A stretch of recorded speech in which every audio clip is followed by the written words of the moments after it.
इस वीडियो में हम लोग डिस्कस करने वाले हैं health insurance for the senior citizen, यानी जिनकी भी एज 60 प्लस है, जैसे हमारे पेरेंट्स हो गए।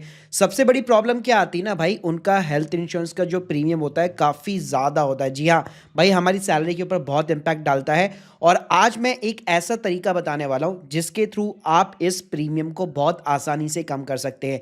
तो क्या क्या चीज़ें आपको ध्यान में रखनी चाहिए जब भी आप पेरेंट्स का हेल्थ इंश्योरेंस लेते हो, और कौन से ऐसे बेस्ट प्लान है, कौन सी ऐसी बेस्ट इंश्योरेंस कंपनी है जहां से आपको लेना चाहिए, क्या क्या जो टर्म्स एंड कंडीशन होती है, कुछ हिडन टर्म्स एंड कंडीशन होती है, वेटिंग पीरियड होता है, बहुत सारी चीज़ें होती है, को पेमेंट भी क्लॉज एप्लीकेबल होते हैं। तो सारी जानकारी देने वाला हूं आज इस वीडियो के अंदर, तो प्लीज़ पूरा वीडियो यहाँ पे ज़रूर देखिएगा। भाई सबसे पहले तो ना आप की रूल समझ लो। यहाँ पे जब भी आप किसी भी सीनियर सिटीजन की पॉलिसी लेते हो, लोग गलती क्या करते हैं ना, जब अपना खुद का हेल्थ इंश्योरेंस लेते हैं उन्हीं के अंदर पेरेंट्स को भी इंक्लूड कर देते हैं, जबकि मैं आपको ये बिल्कुल भी रिकमेंड नहीं करूंगा। क्योंकि यहाँ पे प्रीमियम जो डिसाइड होता है ना, सबसे ज़्यादा जिसकी एज होगी उसके यहाँ पे एज ब्रैकेट के ऊपर डिसाइड होगा। तो हमेशा मेक श्योर कीजिए उनके लिए सेपरेट पॉलिसी लीजिए। इवन टैक्स के अंदर भी आपको बेनिफिट मिलता है। 80D के अंदर आप खुद का भी क्लेम कर सकते हो और पेरेंट्स का अलग से क्लेम कर सकते हो। यानी 25,000 आपका, और पेरेंट्स अगर सीनियर सिटीजन है तो 50,000 का उनका टैक्स बेनिफिट, यानी 75,000 रुपये का टैक्स बेनिफिट आप क्लेम कर सकते हो।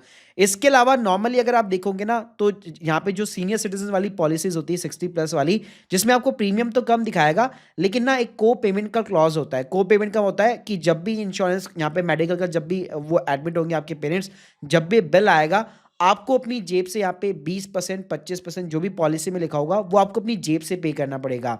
तो मेक श्योर करो कोई भी को पेमेंट का क्लॉज नहीं होना चाहिए। साथ में रूल ब्रांड की भाई कोई कैपिंग लिमिट नहीं होनी चाहिए। ये मेरा पर्सनल एक्सपीरियंस है। अगर प्रीमियम यहाँ पे कम भी आ रहा है तब भी इस टाइप की पॉलिसी को इग्नोर करो। आपको लगता है कि चलो ठीक है, एक स्टैंडर्ड एसी रूम तो कम से कम लिखा हुआ है पॉलिसी के अंदर, तो ऐसा बिल्कुल नहीं होना चाहिए। क्योंकि मान लीजिए अगर स्टैंडर्ड जो लोएस्ट वाला एसी रूम होता है वो हॉस्पिटल के अंदर खाली नहीं हुआ, और आपके फादर या मदर को मान लीजिए डिलक्स के अंदर, सुपर डिलक्स के अंदर, स्वीट के अंदर डाल दिया गया, तो भाई उसमें फिर जितना भी गैप आएगा ना, रूम रेंट का नहीं, आपको डॉक्टर के चार्जेस हो गया, इवन मेडिसिन के जो चार्जेस हो गए, या जो अदर चार्जेस होते हैं, उन सब के अंदर आपको अपनी जेब से भरना पड़ेगा। तो मेक श्योर करो रूम रेंट के ऊपर भी कोई भी कैपिंग लिमिट नहीं होनी चाहिए, यानी कि आप कोई सी भी कैटेगरी का रूम ले सकते हो। इसके अलावा भाई लोकेशन डेफिनेटली मैटर करती है, क्योंकि अगर आप tier 1 city, tier 2 city, tier 3 city के अकॉर्डिंग अगर आप देखोगे, तो कई बार जो है ना जोन वाइज आपका प्रीमियम डिसाइड होता है। तो मेक श्योर करो कि आपकी पॉलिसी जोनल वाइज तो नहीं है, तो वो आपको एक बार क्रॉस चेक कर लेना है। प्लस यहाँ पे आईसीआर कैसे चेक करना है, सीएसआर कैसे चेक करना है, अभी आगे जाके मैं बताऊंगा। प्लस वेटिंग पीरियड का ध्यान रखिएगा। कोई भी एग्जिस्टिंग बीमारी है और आपको लगता है कि यार इसको कवर करना जरूरी है, तो वेटिंग पीरियड का जरूर ध्यान रखिएगा। साथ में कैशलेस हॉस्पिटल का जो नेटवर्क होता है कि इस कंपनी ने इस हॉस्पिटल से टाइप कर रखा होता है, आप अपने एरिया के अंदर डेफिनेटली एक हॉस्पिटल को प्रेफर करते होंगे, तो प्लीज उसको यहाँ पे जरूर चेकआउट कीजिएगा कि आपकी कंपनी उसके साथ में अलाइन जरूर होनी चाहिए, तभी आपको ढंग से एडवांटेज मिलेगा। वरना रिम्बर्समेंट में तो भाई हेल्थ इंश्योरेंस का कोई मतलब ही नहीं है। तो चलो बताता हूं कि भाई यहाँ पे कंपैरिजन और चीजें कैसे करनी है। तो यहाँ पे एक्सक्लूसिव लिंक मैंने पॉलिसी बाजार की आपको डिस्क्रिप्शन बॉक्स में दे रखी है। जरूरी नहीं आप पॉलिसी बाजार से लो, कहीं से भी आप ले सकते हो, लेकिन कंपैरिजन करने के लिए बेस्ट साइड है। वैसे मैं यहाँ पे टर्म इंश्योरेंस और मेरा हेल्थ इंश्योरेंस है वो यहीं से चल रहा है, क्योंकि ना आपको एक एडिशनल सपोर्ट मिल जाता है पॉलिसी बाजार की तरफ से। बाकी प्रीमियम आपको सब जगह सेम मिलेगा। तो यहाँ पे आपको क्या करना है, सबसे पहले यहाँ पे मेंबर्स में जो है आपको अपने मदर फादर को सेलेक्ट कर लेना है। खुद को ध्यान रखिएगा, डी सेलेक्ट कर दीजिएगा, और उसके बाद में सिंपली कंटिन्यू करना है। और अब फादर और मदर की यहाँ पे एज पूछेगा, जिसकी एज भी यहाँ पे ज्यादा होगी उसी के अकॉर्डिंग प्रीमियम यहाँ पे डिसाइड होता है। तो वैसे तो भाई हमेशा बेस्ट ये होता है कि अगर आप 60 के पहले ही कोई पॉलिसी ले लेते हो तो उसी को कंटिन्यू कीजिए, क्योंकि उसमें फिर है ना को पेमेंट के क्लॉज नहीं आते। और कोई भी यहाँ पे मान लीजिए कोई फर्स्ट कंपनी, अगर आप जस्ट यहाँ पे रिसेंटली नई कंपनी के थ्रू अगर आप बाय कर रहे हो, तो वहां पे अगर आप 60 प्लस जाते हो तो नॉर्मली ये देखा जाता है कि वो लोग ना को पेमेंट के क्लॉज लगा देते हैं। उसके बाद में भाई पूछेगा कि क्या आपके फैमिली मेंबर को कोई इस टाइप की बीमारी तो नहीं है। तो देखो ये वेटिंग पीरियड के ऊपर इंपैक्ट डालेगा बेसिकली। तो ऐसी कोई भी बीमारी है, जैसे हार्ट डिजीज हो गई, डायबिटीज वगैरह कॉमन चीजें हो गई, ब्लड प्रेशर वगैरह हो गया, या कोई सर्जरी वगैरह हो रखी है, तो आप यहाँ पे सिंपली मेंशन कर दो, वरना आप इसको नन ऑफ दीज करके प्रोसीड कर सकते हो। तो गाइस जैसे आप यहाँ पे डेटा इनपुट करोगे, आप देख सकते हो यहाँ पे सारी कंपनीज की पॉलिसी आपको स्क्रीन के सामने देखने को मिल जाती है। अब पॉलिसी बाजार की सबसे बढ़िया बात क्या है कि जो भी पॉलिसी आपको स्क्रीन के सामने दिख रही है आपकी एलिजिबिलिटी क्राइटेरिया के अकॉर्डिंग, यहाँ पे आप उसको सिंपली ऐड टू कंपेयर डाल सकते हो, और वन क्लिक के अंदर एक साथ 3 पॉलिसी को आप कंपैरिजन कर सकते हो। फॉर एन एग्जांपल जैसे मैंने रैंडमली इन 3 पॉलिसी को डाला और अब मुझे यहीं पे जो है ऊपर ही पता लग जाएगा। जैसे आप देख सकते हो रूम रैंक लिमिट यहाँ पे रीअश्योर के अंदर सिंगल प्राइवेट एसी रूम लिखा हुआ है, यहाँ पे शेयर्ड रूम लिखा हुआ है। तो ये दोनों ही मेरी कैटेगरी से हट चुकी है, यानी इसको तो मैं प्रेफर करूंगा ही नहीं। तो चलो गाइस बता दो कि सबसे बेस्ट पॉलिसीज यहाँ पे कौन सी है। तो देखिए अगर आपका बजट अच्छा खासा है, सबसे बेस्ट चीज बता रहा हूँ, तो यहाँ पे आप सिंपली HDFC इर्गो को सेलेक्ट कर सकते हो। उनके 2 प्लान आते हैं, ऑप्टिमा सिक्योर होता है, ऑप्टिमा सेलेक्ट आता है। तो यहाँ पे अगर आप देखोगे तो सेलेक्ट का प्रीमियम यहाँ पे कम मिलेगा, सिक्योर के अंदर थोड़ा सा यहाँ पे जो है ज्यादा आपको प्रीमियम देखने को मिलेगा। प्लस यहाँ पे अच्छी बात क्या होती है कि जितने का आप कवर ले रहे हो, जैसे अगर मैं 5 लाख का कवर ले रहा हूँ तो डे 1 से ही आपको एक और एक्स्ट्रा कवर यहाँ पे देखने को मिल जाता है। तो यहाँ पे जैसे मैंने बताया कि आपको कुछ क्लॉज ध्यान में रखने, एक तो रूम रेंट की लिमिट आप देख सकते हो सिक्योर के अंदर एनी कैटेगरी है, उसके अलावा यहाँ पे को पेमेंट भी जो है फुल है, कोई भी 10% 20% नहीं है। प्लस जब आप पॉलिसी को रिन्यू यहाँ पे करोगे तो आप देख सकते हो 2.5 लाख रुपए फर्स्ट रिन्यूअल के ऊपर, और उसके बाद में आफ्टर 2 इयर्स जो है 5-5 लाख रुपए इंक्रीज होगा। इसके अलावा यहाँ पे अच्छी बात यह है कि कोई भी पॉलिसी का ना आप कैशलेस हॉस्पिटल की लिस्ट भी देख सकते हो। जो भी आपकी लोकेशन होगी, आप जैसे व्यू लिस्ट करोगे तो पूरे हॉस्पिटल की लिस्ट निकल के आ जाती है। तो जो भी आपके नियर बाय जो भी आप प्रेफर करते हो हॉस्पिटल, मेक श्योर करो वो यहाँ पे इसके साथ में अलाइन होना चाहिए। इसके बाद में अगर आपके पेरेंट्स को कोई एग्जिस्टिंग यहाँ पे बीमारी है तो यहाँ पे ना बेसिकली वेटिंग पीरियड होता है, नॉर्मली ये 3 साल का रहता है। वैसे अगर आप एक्स्ट्रा प्रीमियम और पे करते हो तो उसको आप कम भी करवा सकते हो, तो इस चीज का भी आपको ध्यान में होना चाहिए।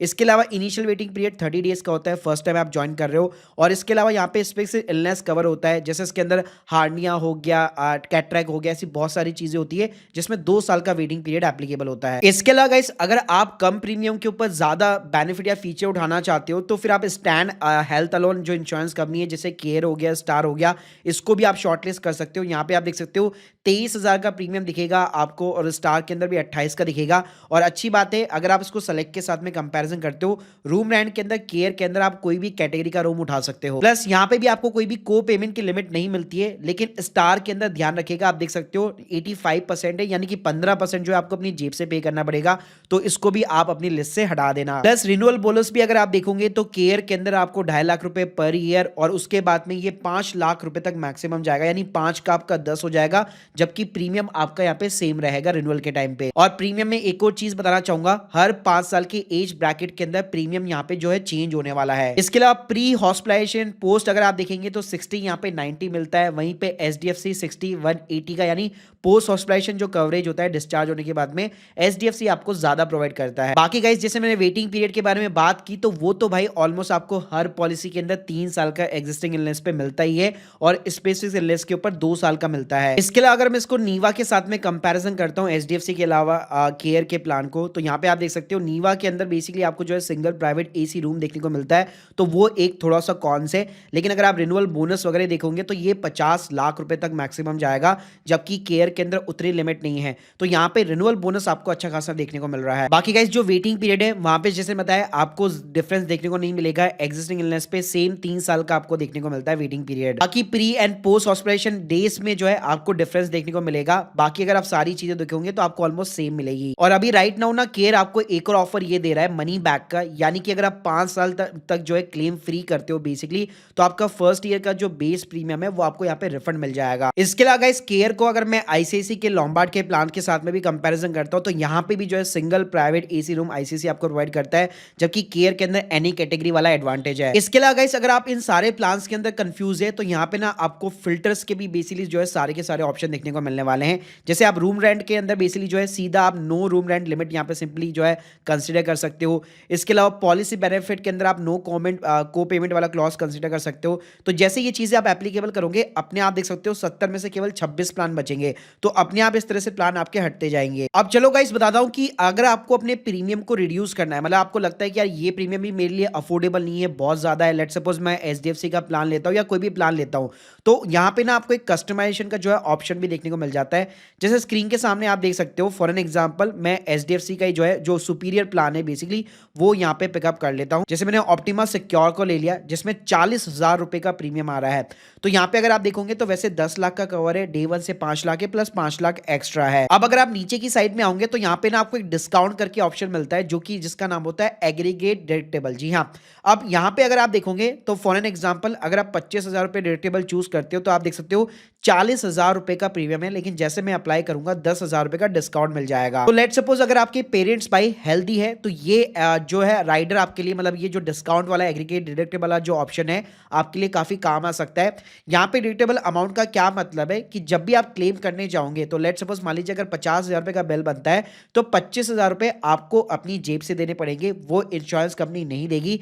डिडक्टेबल अमाउंट का सिंपल सा मतलब है कि इतना अमाउंट जो है आप अपनी खुद की जेब से पे कर रहे हो, इंश्योरेंस कंपनी का उसके ऊपर कोई भी लायबिलिटी नहीं रहेगी। उसके फर्दर जो भी अमाउंट आएगा वो सारा इंश्योरेंस कंपनी पे करेगी। और जैसे जैसे आप अपना डिडक्टेबल अमाउंट इंक्रीज करते जाते हो आप देख सकते हो डिस्काउंट भी आपका इंक्रीज होता जाएगा।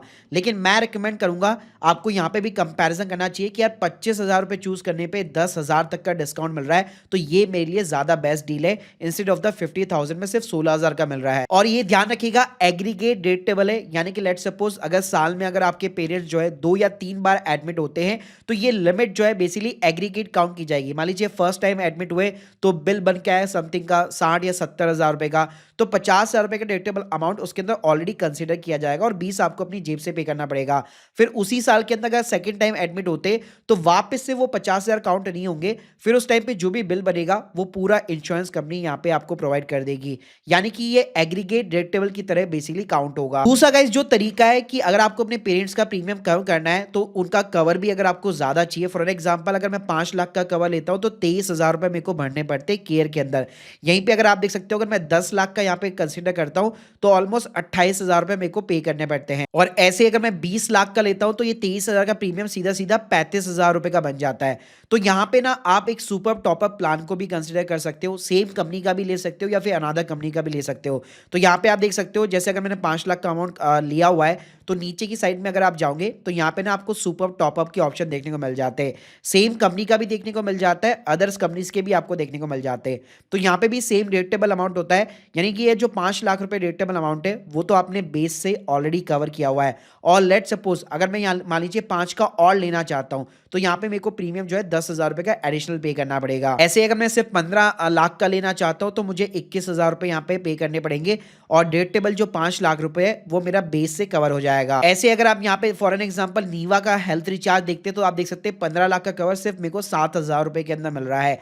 तो यहाँ पे ना बेसिकली आप उसी कंपनी का डबल डाउन करने की जगह सुपर टॉपअप को भी कंसिडर कर सकते हो, लेकिन एक चीज का ध्यान रखिएगा जो सारी टर्म्स एंड कंडीशन है वो आपके बेस प्लान के साथ में मैच होनी चाहिए, क्योंकि दोनों प्लान्स की टर्म्स एंड कंडीशन हमेशा अलग अलग होती है। यानी लेट सपोज बेस के अंदर तो आपका लिखा हुआ है आप कोई सा भी रूम ले सकते हो, लेकिन आपने जो टॉपअप प्लान लिया उसमें लिखा हुआ है कि आप सिंगल प्राइवेट एसी रूम ले सकते हो या फिर शेयर रूम ले सकते हो, तो फिर वहां पे ना गड़बड़ हो जाएगी और आपको अपनी जेब से पे करना पड़ सकता है। तो उससे बेटर है दोनों प्लान जो सुपर टॉपअप है और जो आपका बेस प्लान है वो हमेशा अलाइन करने चाहिए। और इसके अलावा भाई अगर आपको बहुत ही ज्यादा स्टिल प्रीमियम यहाँ पे लग रहा है और फिर भी अगर आप अपने पेरेंट्स को हेल्थ इंश्योरेंस के अंदर कवर करना चाहते हो तो बेस्ट है कि बेस प्लान आप कुछ भी मत लीजिए, उतना रिस्क जो है आपको खुद को लेना पड़ेगा। तो यहाँ पे सिंपली आप केवल टॉपअप प्लान्स के अंदर प्लान टाइप के अंदर डालेंगे और एग्जिस्टिंग कवर्स या लेट सपोज कि हाँ चलो ठीक है कभी भी मैं 2 लाख रुपए तो आराम से खुद अरेंज कर सकता हूं, तो 2 लाख रुपए या 1 लाख रुपए वॉट आप यहाँ पे एग्जिस्टिंग जो है अमाउंट डिडक्टेबल अमाउंट सेलेक्ट कर लीजिए और कंटिन्यू बटन पे क्लिक कीजिए। तो अब आप देखेंगे यहाँ पे फॉर एन एग्जांपल 2 लाख रुपए मैं खुद यहाँ पे अरेंज कर सकता हूँ, तो यहाँ पे 12,000 रुपए के अंदर आपको जितना भी कवर चाहिए 6 लाख का चाहिए 10 लाख का चाहिए तो उसके अकॉर्डिंग आप केवल और केवल सुपर टॉपअप प्लान ले सकते हो। फिर उसके अंदर जो डिडक्टेबल अमाउंट होगा वो आपको अपनी जेब से बियर करना पड़ेगा, क्योंकि आपके पास में कोई भी बेस प्लान नहीं है। तो आप चाहो तो सिंपली सुपर टॉपअप को भी यहाँ पे कंसिडर कर सकते हो, अपनी फाइनेंशियल प्लानिंग इस तरह से भी आप मैनेज कर सकते हो। तो गाइस एक बार फिर आप लोगों को मैं समराइज कर देना चाहूंगा कि कोई भी पॉलिसी क्यों ना ले रहे हो, मेक श्योर करो उसके अंदर कोई भी रूम रेंट की कैपिंग लिमिट नहीं होनी चाहिए, को पेमेंट नहीं होना चाहिए। प्री हॉस्पिटलाइजेशन नॉर्मली 60-90 डेज का होता है, पोस्ट में भी 90-180 डेज आपको देखने को मिल जाता है। डे केयर ट्रीटमेंट सब में ऑलमोस्ट कवर होता है, होम हॉस्पिटलाइजेशन भी कवर होता है, आयुष भी नॉर्मली कवर होता है। एक चीज कंज्यूमर्स का ध्यान रख लेना, कंज्यूमर में आपके ग्लव्स मास्क आते हैं तो वो चीज कवर है कि नहीं है वो आप अपनी पॉलिसी के अंदर प्लीज चेकआउट कर लीजिएगा। इसके अलावा एनुअल हेल्थ चेकअप देखो वैसे तो कई सारी पॉलिसी कॉम्प्लीमेंट्री प्रोवाइड करती है, लेकिन ये सिर्फ नाम का होता है। इसके अलावा रीस्टोर बेनिफिट्स वगैरह हो गया, एनसीबी बोनस हो गया जो मैंने आपको बताया कि सेम प्रीमियम के ऊपर आपका अगर रिन्यूअल करते हो पॉलिसी तो कितना आपका सम एश्योर्ड बढ़ने वाला है। तो वो भी आप चीज़ें यहाँ पे डेफिनेटली कंपेयर कीजिएगा कि जो मेन इंपॉर्टेंट चीज़ है कि रूम रेंट लिमिट और को पेमेंट, इसके ऊपर कभी भी आप कॉम्प्रोमाइज़ मत कीजिए। प्रीमियम करना कम करना चाहते हो तो डिडक्टेबल अमाउंट या सुपर टॉप अप ऑप्शन के साथ आप जा सकते हो। तो guys hope you like this video, please subscribe channel. बाकी एक्सक्लूसिव लिंक मैंने कंपैरिजन करने की डिस्क्रिप्शन बॉक्स में आप लोग को दे रखी है। Thank you guys, thank you very much.